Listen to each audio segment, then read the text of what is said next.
China plans to explore the moon's north and south poles next year. Another step. Overnight, China launched a rocket carrying 3 astronauts to the country's. China's recent revelation from its lunar mission has sent ripples through the global space community, stunning scientists and shaking the foundations of existing lunar research. The discovery, made by China's Chang'e 7 program during a detailed analysis of the moon's south pole region, uncovered what appears to be a naturally occurring source of a rare helium isotope, helium-3, embedded within lunar regolith in far greater quantities than previously estimated. This breakthrough has immense implications not only for scientific exploration, but also for global energy futures, lunar colonization, and the delicate geopolitical balance in space affairs. The sheer scale and potential of this find has left space agencies scrambling to reassess priorities, with NASA among those reportedly accelerating its own timelines in response. Before we start, smash the like and subscribe buttons for more updates. The moon's south pole has long been suspected of harboring valuable resources, especially within the permanently shadowed craters that never see sunlight. These regions can trap volatile compounds like water ice and shield materials from solar radiation, preserving them for billions of years. China's latest mission used a combination of advanced drilling tools and spectrometric sensors to penetrate deep beneath the surface dust. What emerged from this subterranean examination was not just the confirmation of water ice, but the presence of an unexpectedly dense layer rich in helium-3, a potential nuclear fusion fuel. Unlike conventional uranium or thorium, helium-3 can theoretically produce fusion energy with minimal radioactive waste, making it the holy grail of clean energy sources. This discovery did not come by chance. China's lunar exploration program has evolved rapidly in the past decade, with Chang'e 4 famously landing on the far side of the moon and Chang'e 5 returning with samples. But Chang'e 7 was purpose-built for resource identification. Using a suite of orbiters, landers, and even a hopping robotic scout designed for deep crater navigation, the mission pinpointed specific zones where helium-3 concentrations were orders of magnitude above prior estimates. These concentrations aren't just academic curiosities. They're potentially viable for extraction and use in nuclear fusion reactors, something no nation has yet achieved at a commercial scale. What makes this stunning is the realization that China may now possess both the data and future access to the largest usable helium-3 reserve known to humanity. The implications of this extend far beyond the scientific. Helium-3 has been theorized as a catalyst for the next generation of energy production, clean, abundant, and without the dangers of current nuclear technology. The idea that a lunar region could support mining operations to supply Earth with energy for centuries redefines the moon not just as a scientific outpost, but as a cornerstone of planetary infrastructure. China, by becoming the first to stake a technological and analytical claim over such a site, suddenly holds a position of enormous strategic advantage. With current global efforts toward fusion energy still in experimental phases, securing the raw material early could lead to an energy monopoly on a scale never seen before. NASA and other international agencies had long suspected that the moon's south pole was of interest, which is why it's been the focal point of the Artemis program. However, the precision and success of China's latest data collection has reportedly thrown timelines into chaos. While NASA's goals include establishing a sustainable human presence and exploring ice reserves for fuel and life support, the helium-3 revelation introduces a high-stakes race. The moon is no longer simply a stepping stone to Mars or a symbolic frontier. It is an economic and energy resource hub. The new urgency surrounding the Artemis mission reflects a need to establish an American or allied presence before China secures mining rights or builds a permanent outpost. Adding complexity to the situation is the current lack of comprehensive legal frameworks for resource ownership in space. The Outer Space Treaty of 1967, though widely ratified, is ambiguous regarding the extraction and commercial use of lunar materials. China's moves effectively challenge the international community to define or revise space law. If one nation establishes infrastructure and demonstrates capacity for sustained extraction, what prevents them from claiming operational sovereignty over a crater, a region, or even an entire lunar pole? These questions have now transitioned from theory to active geopolitical consideration. Beyond the strategic angle, the scientific implications are staggering. Helium-3's presence in such quantities reshapes the understanding of solar wind interactions with celestial bodies. The Moon, lacking a magnetic field, is constantly bombarded by the solar wind, which carries helium-3 atoms that embed themselves into the regolith over millennia. The concentrations identified by Chang'e 7 suggest that these interactions are more efficient or enduring than previously thought, opening new research avenues into space weathering, solar particle accumulation, and material science. It could also affect models for other airless bodies like Mercury or certain asteroids, where similar embedding might occur. In terms of technological achievement, the sensors and instruments used by the Chang'e 7 lander have demonstrated an extraordinary leap in precision. Surface composition analysis, subsurface scanning, and remote sensing integration allowed Chinese scientists to map helium-3 deposits in 3 dimensions, including depth estimates and density profiles. Such fidelity in resource mapping has never before been achieved on the Moon. This not only provides China with a technical edge, but also sets a new benchmark for future missions. To match or exceed this capability, other spacefaring nations will need to fast-track research, investment, and deployment, perhaps even reconsidering traditional cooperation in favor of independent national missions. Publicly, China has remained reserved about the implications, but analysts worldwide recognize the underlying message. Control over fusion fuel sources like helium-3 could dictate the next era of global energy leadership. Terrestrial fusion experiments such as ITER or private ventures like Helion and Commonwealth fusion systems still struggle with net energy gains. But if fusion becomes viable and helium-3 proves to be the most efficient, whoever controls the supply chain will dictate pricing, access, and global policy. And it will not be oil-rich nations leading that conversation, it will be lunar resource controllers. China has taken a giant leap toward that reality. Another dimension to this discovery is its potential to jumpstart a new wave of space industrialization. Lunar mining, previously a futuristic concept, now has a tangible resource to aim for. Robotics, autonomous construction, in-situ resource utilization ISRU, and long-duration life support systems, all once speculative, are suddenly frontline priorities. China's existing lunar roadmap, which includes building a permanent research station at the South Pole by the early 2030s, now appears more urgent and grounded in pragmatic value. Such a base, situated near helium-3 rich zones, could serve dual purposes: scientific hub and energy depot. And while countries like the US, Japan, India, and Russia have long-standing lunar interests, none have secured such a compelling claim based on a physical resource discovery. This event could also reshape public interest and commercial involvement in space. For decades, space exploration has teetered between inspiration and practicality, often relegated to budget battles and political cycles. But now, with the Moon presenting a path to solving Earth's energy crisis, the public-private dynamic may shift dramatically. Commercial entities that once focused on satellite networks or space tourism might now be tempted to invest in lunar mining technology, transportation logistics, and fusion reactor development.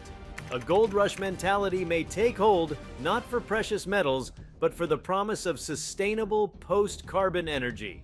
Furthermore, educational institutions and research labs across the globe may pivot their priorities. Helium-3 studies, previously considered niche, may become central to physics, chemistry, engineering, and energy policy curricula. Universities could seek partnerships with space agencies or commercial ventures to build miniaturized sensors, autonomous prospectors, or fusion experiment modules specifically designed for helium-3 compatibility. A new generation of scientists may be born out of this single discovery, chasing not only knowledge, but a genuine opportunity to change civilization's energy path. The Moon's role as a passive celestial body is now officially over. It is becoming the new battleground, not for war, but for science, energy, and influence. And while this may foster new tensions between spacefaring nations, it also has the potential to drive humanity toward technological unity.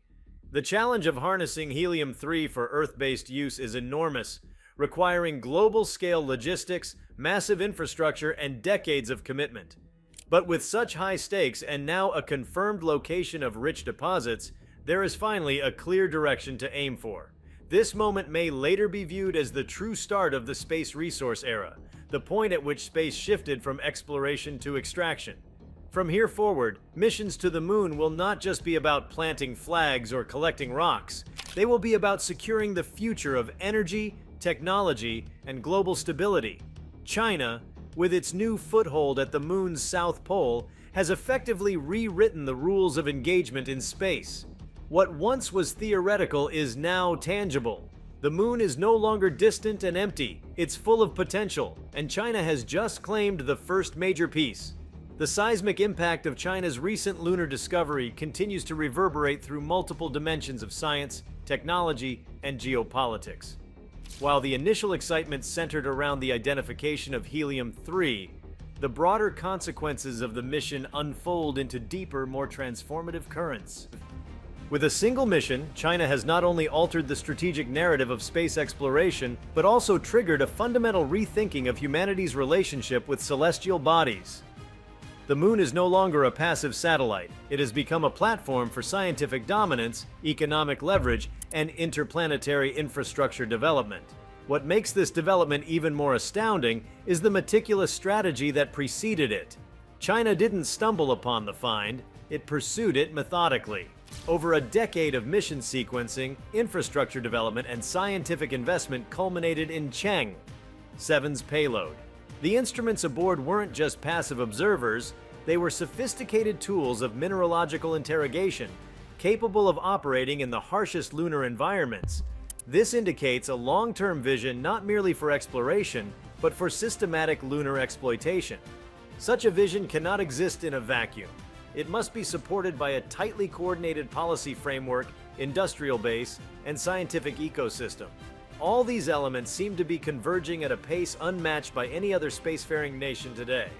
The choice of the moon's south pole was particularly telling.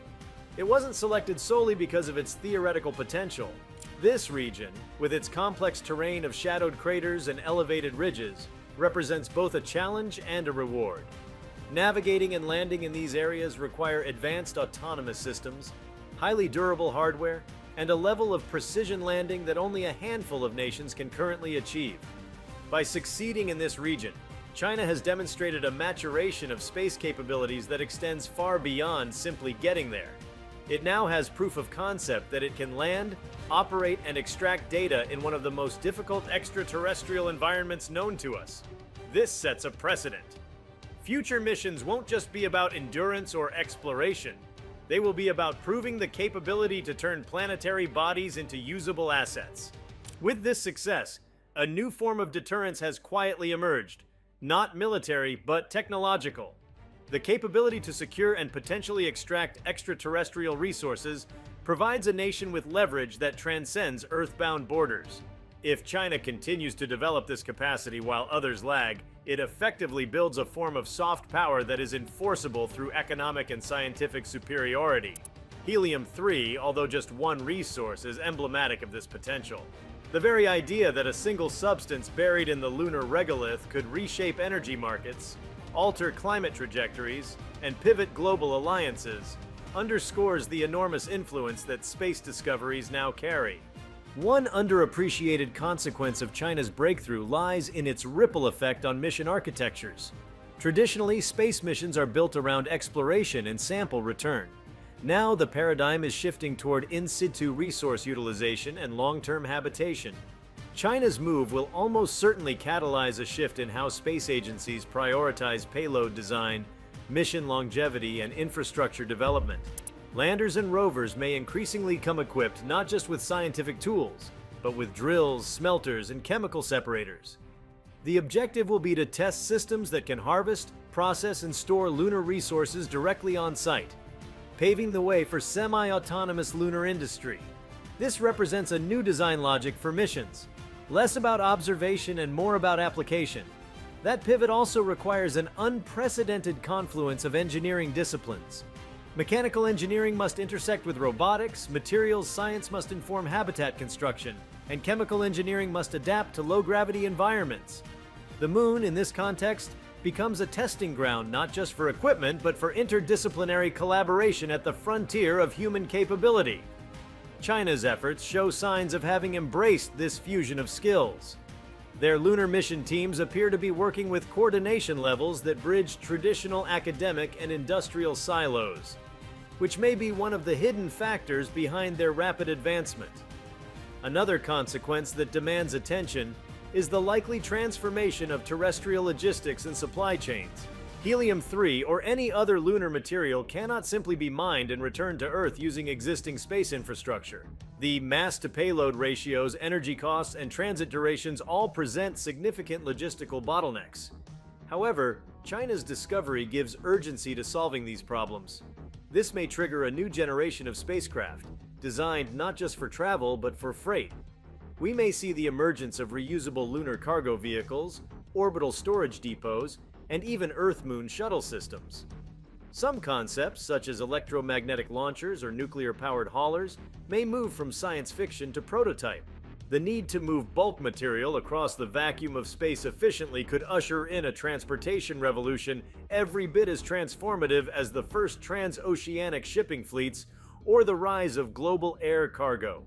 At the societal level, the implications are no less profound. China's lunar achievement could realign the cultural imagination of space itself. For decades, space exploration has been portrayed largely through Western lenses, through Apollo, through NASA, through Western media. This discovery allows China to author a new narrative, one where it is not only a participant but a pioneer. The imagery, the terminology, and the philosophical framing of space could begin to shift.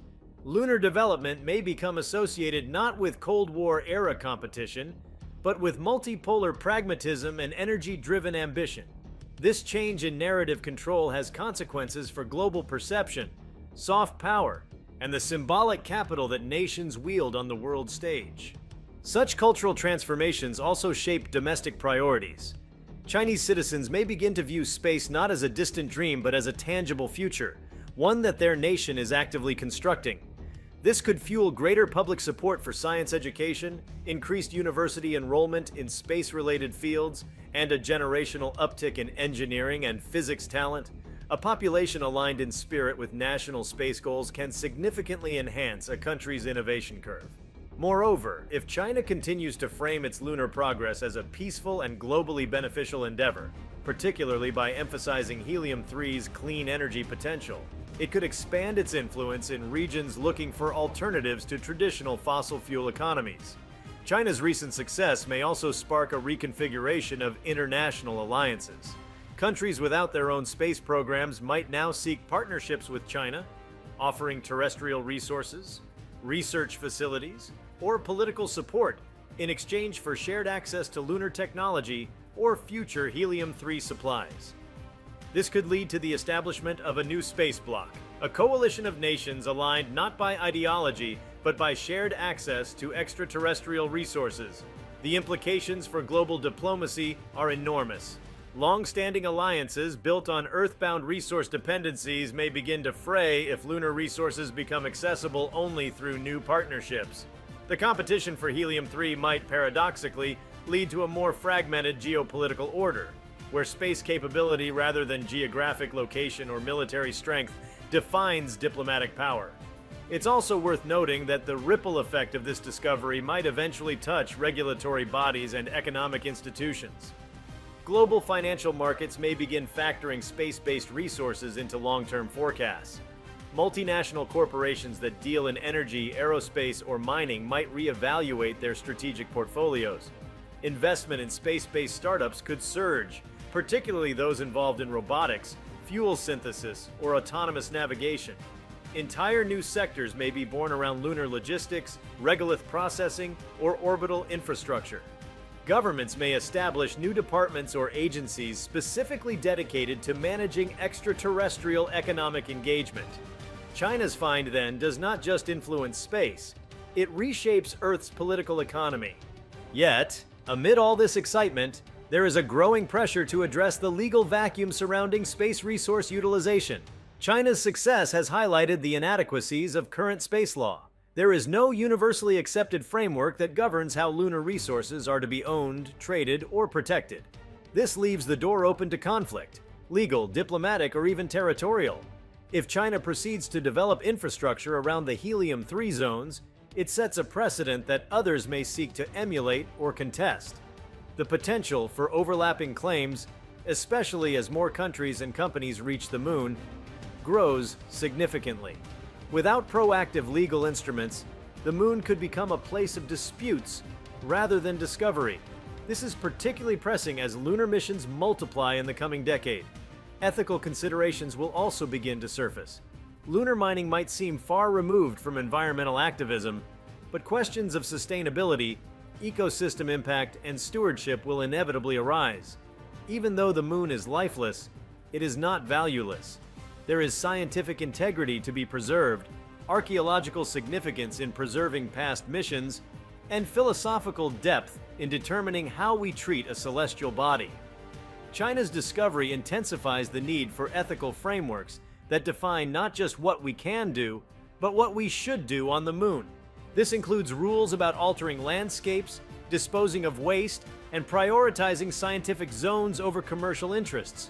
Furthermore, the prospect of lunar infrastructure also revives the discussion of human settlement. The South Pole, already prized for its sunlight exposure and water ice, now has another reason to support permanent habitation: resource extraction. China's roadmap to establish a research station could evolve into something larger, such as a modular lunar city or an industrial hub. Such facilities could host rotating crews, robotic mining teams, and processing labs. The logistical complexity of supporting such settlements will push advances in life support systems, radiation shielding, and closed-loop ecosystems. Lessons learned there would be crucial stepping stones to similar settlements on Mars or beyond. Technological trickle-down is another underappreciated area of impact.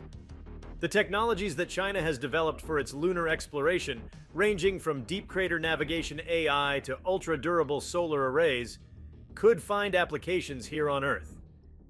Agricultural systems designed for lunar bases may lead to breakthroughs in arid region farming. Energy storage solutions built for lunar nights may enhance terrestrial renewable energy systems. Communication networks optimized for interplanetary distances could redefine rural broadband delivery. Thus, the discovery doesn't just offer a path to clean energy via helium-3, it catalyzes innovation across multiple sectors of Earth-bound life. This also brings the role of private industry into sharper focus. Until now, much of China's space program has been state-directed, but the economic opportunities revealed by this find could open the door for a more vibrant space tech private sector. Chinese companies, supported by government contracts or investment incentives, may begin developing systems specifically for lunar cargo transport, remote operations, or robotic construction. This could spur a competitive domestic market for space services, accelerating innovation and cost reduction. In turn, this might position China not just as a space power, but as the global supplier of lunar logistics, much in the way it dominates certain terrestrial industries today. As the dust settles, both figuratively and literally, around China's transformative lunar discovery, the global community is beginning to appreciate just how many new frontiers this single breakthrough opens. While much attention has been paid to the geopolitical, scientific, and technological implications, there are additional layers yet to be fully unpacked. These include its potential to reshape human psychology towards space, redefine economic models, accelerate AI development, and even reorient the foundational motivations for space travel itself. The effects are rippling outward, touching disciplines and domains that were previously tangential to space research. With the moon's status evolving from a distant scientific target into a working laboratory and potential industrial zone, a cascade of changes is beginning to accelerate across the human experience. Perhaps one of the most profound shifts catalyzed by China's find lies in human perception. For centuries, the moon existed in the realm of myth, art, and poetry. It was symbolic, serene, unreachable, and aloof. Now, with tangible value identified beneath its surface, it is transformed into a practical object, one that can be assessed, dissected, and, most importantly, utilized. This is a psychological leap as large as the first one made during the Apollo era. But this time, the shift is grounded not in nationalism or scientific curiosity alone, but in utility. The moon is no longer merely a destination, it is a domain. This subtle shift alters how people may come to see other celestial bodies as well, no longer as untouchable marvels, but as future workplaces, energy fields, and developmental real estate. The potential of lunar resources also brings forth the re-engineering of economic philosophy. Until now, Earth's economy has operated within the confines of planetary limitations. Concepts like scarcity, environmental degradation, and finite reserves have always underpinned financial and policy decisions. The Moon introduces the notion of off-world supply chains that could alleviate pressure on Earth's systems. If helium-3 or other lunar resources can be integrated into Earth's energy infrastructure, even incrementally, it challenges the foundation of scarcity economics.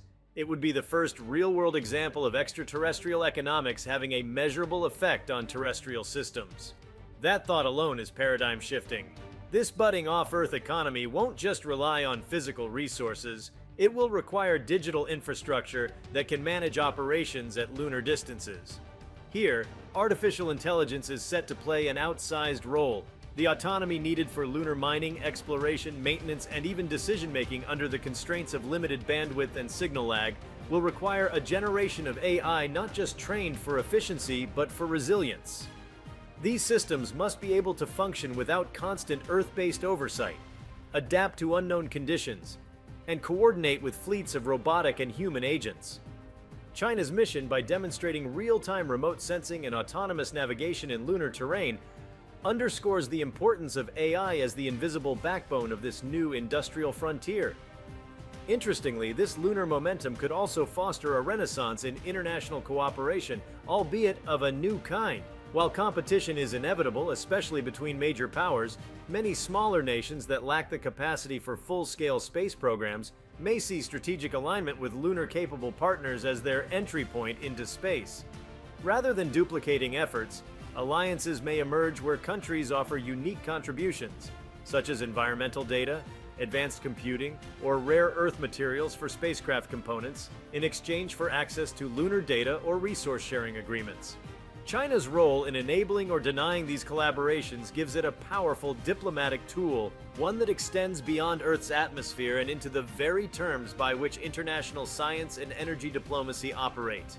Another compelling consequence of China's discovery is its potential to pivot the rationale for space colonization.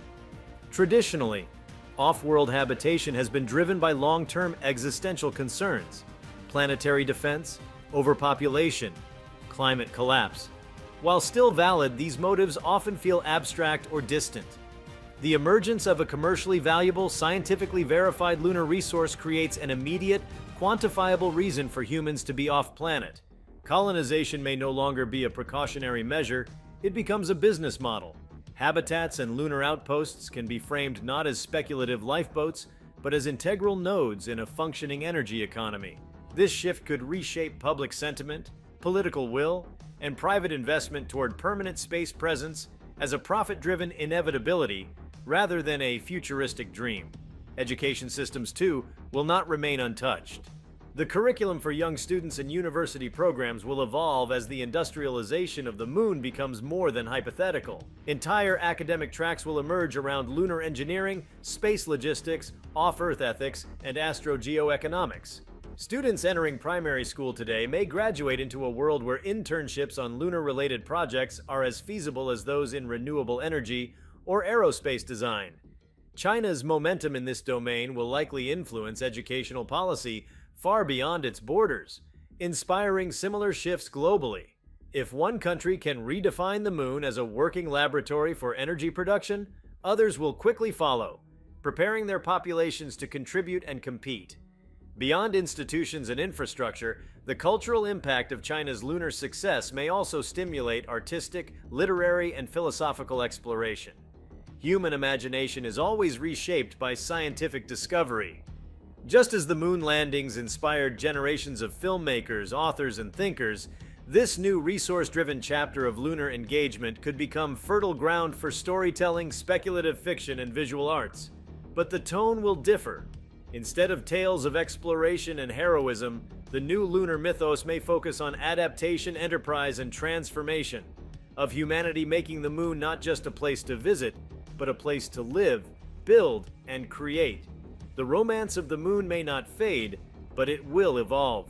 As these broad cultural, economic, and psychological domains begin to respond to China's find, there will also be immediate tactical consequences in other fields, especially defense. While space has been nominally classified as a peaceful domain, the strategic importance of lunar assets introduces new security questions. Communication satellites, lunar orbiters, and resource outposts may become high-value targets, even in a purely theoretical conflict.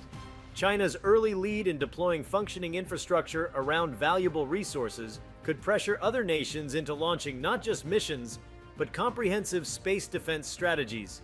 This doesn't imply weaponization per se, but it could mean secure lunar communication protocols, autonomous defense drones, and early warning systems tailored to space operations. Thus, a new arena of national security may emerge, not to wage war, but to protect strategic investments in space. Equally important is the ethical and philosophical challenge of resource extraction beyond Earth. Unlike terrestrial mining, lunar operations happen in a largely unregulated void, both legally and environmentally. The absence of an indigenous ecosystem doesn't preclude the need for stewardship. After all, the moon is also a repository of geological history. Extracting resources without damaging critical scientific context will require unprecedented care and technological finesse. China's success will inevitably raise the question of how to mine responsibly in an environment where natural beauty and scientific heritage must coexist with commercial ambition. The environmental ramifications of lunar industrialization, while seemingly distant, also deserve attention. While the moon has no atmosphere or biosphere to pollute, human activities there will leave footprints, literally and figuratively. Dust kicked up by rovers, debris from landings, discarded equipment, and even waste from human outposts could accumulate over time. The optics of leaving another celestial body cluttered or scarred could provoke backlash from environmental groups and the broader public, especially if space operations begin to mirror the extractive excesses seen on Earth. A sustainable lunar economy must therefore be proactive, not reactive, in developing waste management protocols, recycling systems, and ecological modeling, even for a lifeless environment. If you like this video, please give it a like and subscribe to our channel. Also, leave your comments below and tell us, what are your thoughts on China's moon discovery? Will NASA respond or fall behind? We want to hear from you. Thank you for watching, and see you next time.